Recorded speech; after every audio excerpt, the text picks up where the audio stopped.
Bismillahirrahmanirrahim. Assalamualaikum warahmatullahi wabarakatuh. Waalaikumsalam warahmatullahi wabarakatuh.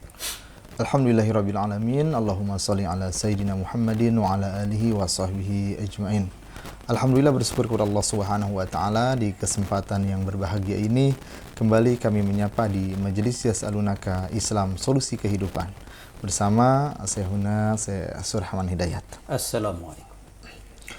Kami ucapkan kepada para pemirsa yang telah menyampaikan pertanyaannya, dalam hal ini para mahasiswa-mahasiswi UIN Bandung yang telah menyampaikan pertanyaan, mudah-mudahan menjadi asbab ilmu kita bersama. Amin. Langsung saja pertanyaan yang pertama, menanyakan terkait hukum serangan pajar. Bagaimana hukumnya dalam suatu pemilihan umum seseorang menerima serangan pajar, akan tetapi karena paslonnya itu kurang baik, dia tidak memilih paslon tersebut, hanya mengambil serangan pajarnya. Bagaimana hukumnya seperti itu? Baik, bismillahirrahmanirrahim. Wassalatu wassalamu ala asyrafil mursalin wa ala alihi wa sahbihi ajma'in. Intikhabiyah, ya, pilihan. Itu ada penyelenggara ya pemilu adalah negara. Kenapa negara menyelenggarakan pemilu?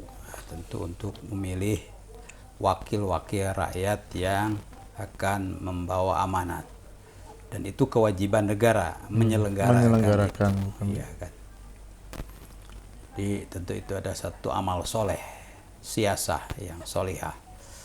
Kemudian aspek kedua adalah tentu para pemilih, ya, nahibun, ya kan, setelah pemerintah ya menyelenggarakan, dan tentu saja ada promosi, ada pencerahan, ya, supaya tidak golput, tapi justru partisipasi rakyat itu tinggi, kan. Ya bagusnya 100%, tapi mungkin ya sedapat mungkin lah, jangan sampai 0% atau minim. Nah, itu jadi merespon sesuatu ajakan yang baik, yang maslahat dari pemerintah, itu adalah amal soleh, kewajiban juga. Ya. Tentu aspek ketiga adalah para calon, ya, mencalonkan. Ya, itu mesti ada 3 kalangan itu, kan. Kalau tidak ada yang mencalonkan, tentu tidak jadi pemilu, ya kan. Berarti ya mencalonkan untuk sesuatu amal soleh, mewakili masyarakat dan memperjuangkan kepentingan mereka, itu juga adalah amal soleh dan kewajiban.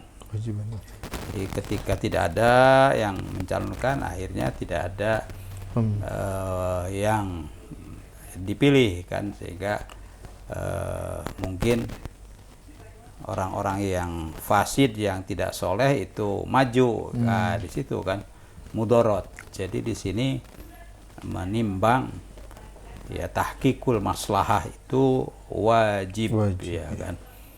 Dari pemerintah adalah menyelenggarakan, mengadakan pemilu, itu adalah kewajiban. Kemudian masyarakat ya merespon, ya, itu juga kewajiban. Kemudian para calon juga adalah kewajiban. Pada dasarnya begitu. Lalu ditimbang mana itu yang aslah, yang lebih maslahat. Kalau ada calon yang ya ditimbang oleh masyarakat itu adalah kurang baik, ya kan, dan itu adalah hak warga untuk menimbang, ya kan. Menimbang, ya kan. Lalu ada sebagian masyarakat itu adalah nggak usah milih, yang ambil aja duitnya. Nah, tidak milih saja itu kan itu dosa itu, karena tidak merespon seruan kebaikan pemerintah, ya. Nah, itu dalam kan. hal ini pemerintah. Ya. Apalagi ya dia udah tidak ikut memilih, ya udahlah, apa namanya, duitnya aja. Nah, itu sudah 2 pengkhianatan. Itu Kepada- dua kali pengkhianatan. kepada pemerintah, Ya, kepada rakyat, kepada pemerintah, ya kan, dengan tidak ikut, ya kan, padahal itu adalah kemaslahatan untuk masyarakat, ya kan. Tuh, yang kedua, kepada calon. ya, dia kepada calon, ya kan, kan, ada penipuan kan, itu adalah dua kali kesalahan. Saja. Wallahu a'lam. Baik, terima kasih atas pencerahannya. Ya. Pertanyaan berikutnya terkait dalam proses politik itu di mana kita posisinya sebagai seorang rantau, entah itu mahasiswa yang tinggalnya di luar daerah, namun tidak bisa pulang untuk memberikan hak pilihnya. Ya, bagaimana seharusnya pemerintah berperan dalam menangani kasus seperti ini? Ya, kembali bahwa menyelenggarakan satu kemaslahatan untuk umat, untuk masyarakat itu pada dasarnya kewajiban pemerintah. Lalu pemerintah tentu saja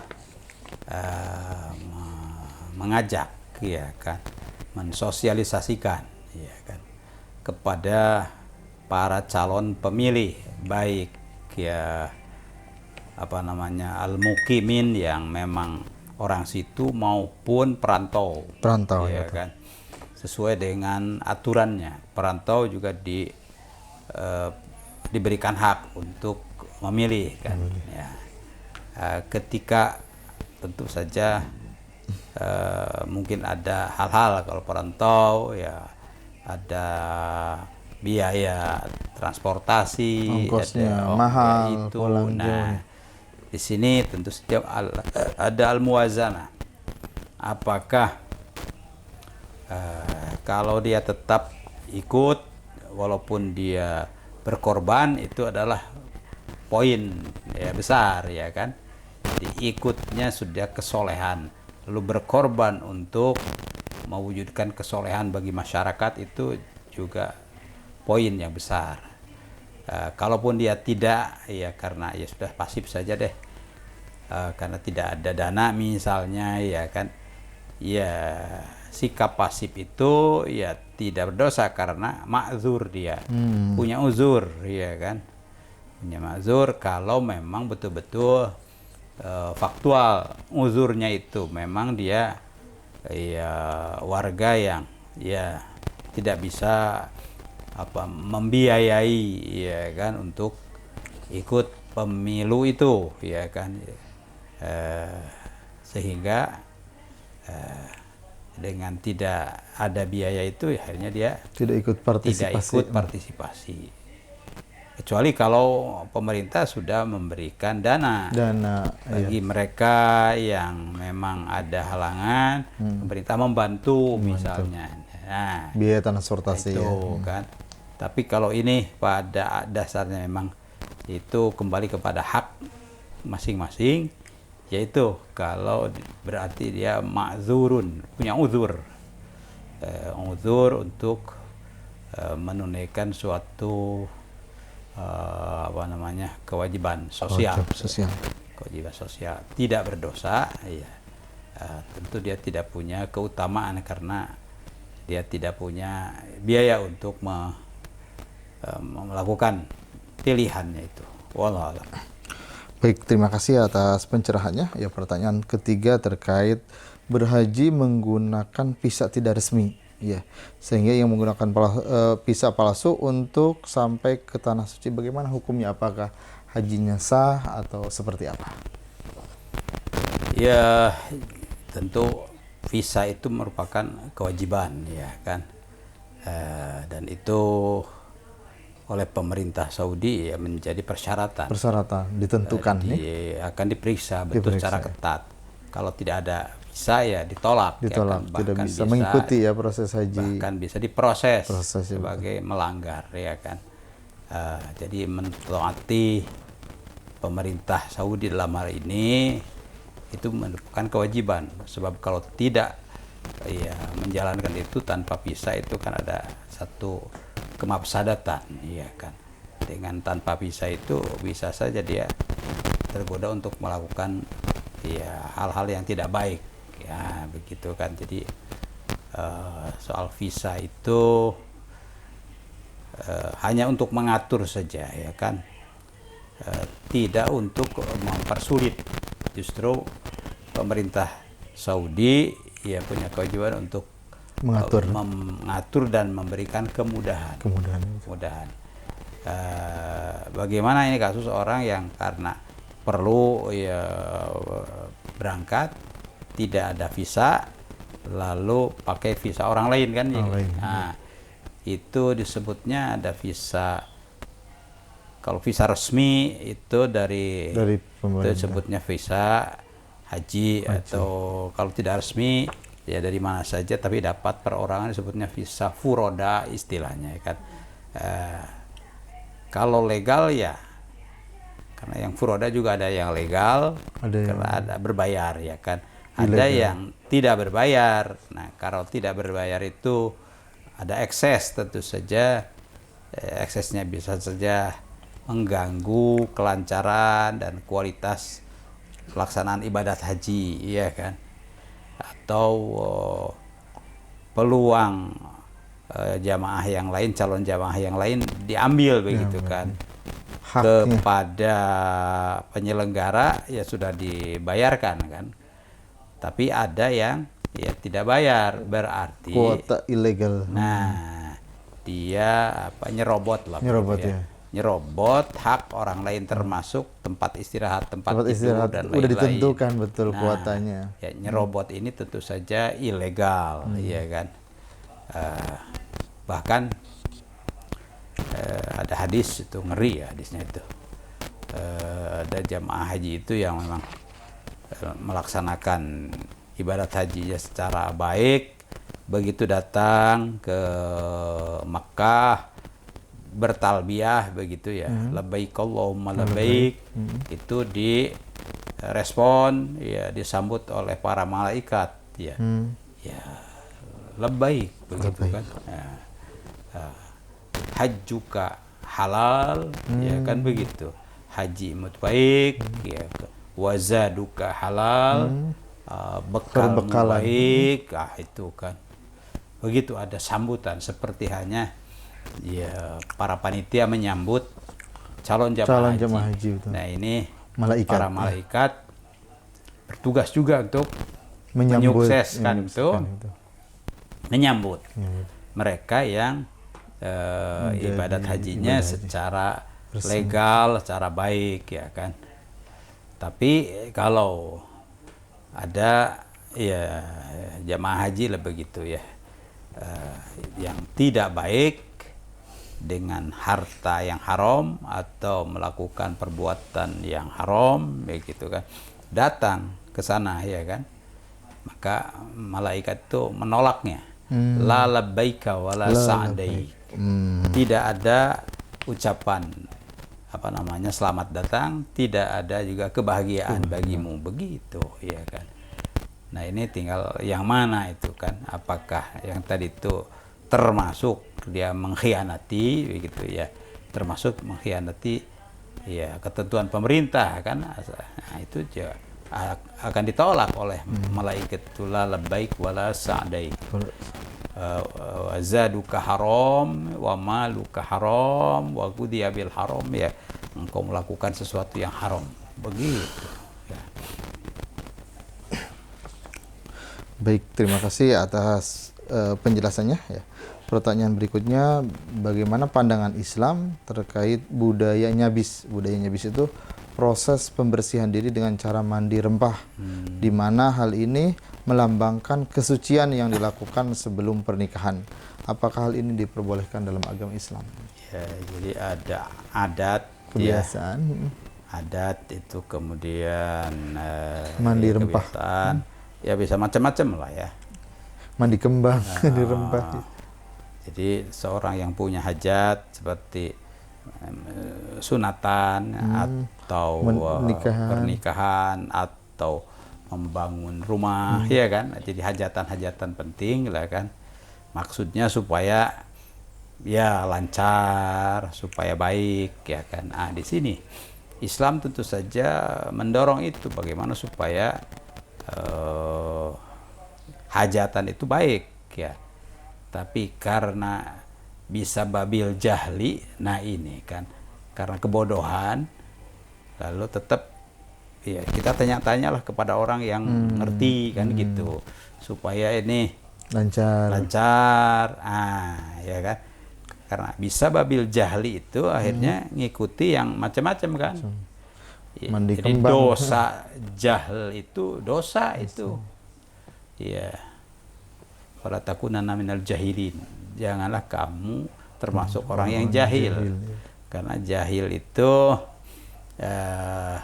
umat yang jahilah itu umat Nasoro kan. Kalau umat yang munkiroh adalah umat Yahudi. Ya. Dolun. Adol. Dua-dua tentu saja tidak diterima kan. Orang Nasoro karena memang bodoh, iya kan. Karena bodohnya itu rumus hitungan saja gagal mereka kan. Tiga adalah satu, tiga jadi satu itu kan dolal itu kan tidak bisa diterima secara logis, secara matematis ya gitu kan, dolal. Iya. Karenanya dolal itu adalah tentu dosa ya kan. Makanya tolabul ilmi itu dan soal ahli zikri itu wajib ya, supaya tidak ada kebodohan gitu ya kan. Jadi apa yang memang cara untuk mendapatkan pencerahan itu menjadi satu kewajiban. Apakah membaca ikra'u ya kan, atau fas'alu, atau bertanya. Nah begitu. Pokoknya al-jahlu itu dosa. Ya. Kalau udah dosa akibatnya juga memang berbahaya ya kan, itu ya. Jadi sebab jahli ini makanya al-ilmu itu nur kan, cahaya dan pencerahan gitu. Ya. Tuh, jadi kalau sudah dia tidak tahu, ikut-ikutan lagi kan, tanya-tanya itu justru sudah tidak tahu lalu ngikuti yang tidak baik, ya malah dua kali kesesatan kan. Itu makanya asyirku itu kan lebih berat itu, karena udah orang yang musyriknya dasarnya itu tidak tahu lalu ngikuti ya, cari-cari gitu kan, datang atau informasi dari yang ya salah ya itu ya, itulah mungkin ini mirip-mirip kalau begitu, karena ini ada keperluan begitu hajat, itulah hajat ini tidak tahu ya dasar keilmuannya, ilmu secara umum. Berarti kan kalau ilmu secara umum ini adat ya. Kalau tanya kepada yang lain kan ada informasi, oh ini biasanya begini tuh. Tapi kalau ilmu secara khusus yaitu ilmu agama, ya kan. Nah, ini ilmu agama, tidak ilmu secara umum, secara uruf tuh yang memang ma'ruf juga dia tidak mendapatkannya. Nah, sehingga dia asal-asalan itu lebih berat itu. Kesesatannya, dolalnya itu ya lebih berat. Karena dia tidak memakai arahan agama, lalu tidak memakai uruf juga. Kebiasaan yang baik dari masyarakat, dia juga tidak ikuti. Dua kali menyalahi ya kan.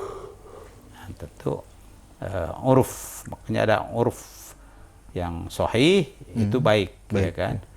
Tapi uruf yang fasid, yang dol itu adalah ya tentu saja dosa ya kan. Syirik itu kan uruf yang dol itu. Inna syirka la zulmun azim. Ya, itu kezaliman. Zalim kepada dirinya, ya dia tidak mendapatkan pencerahan ya kan.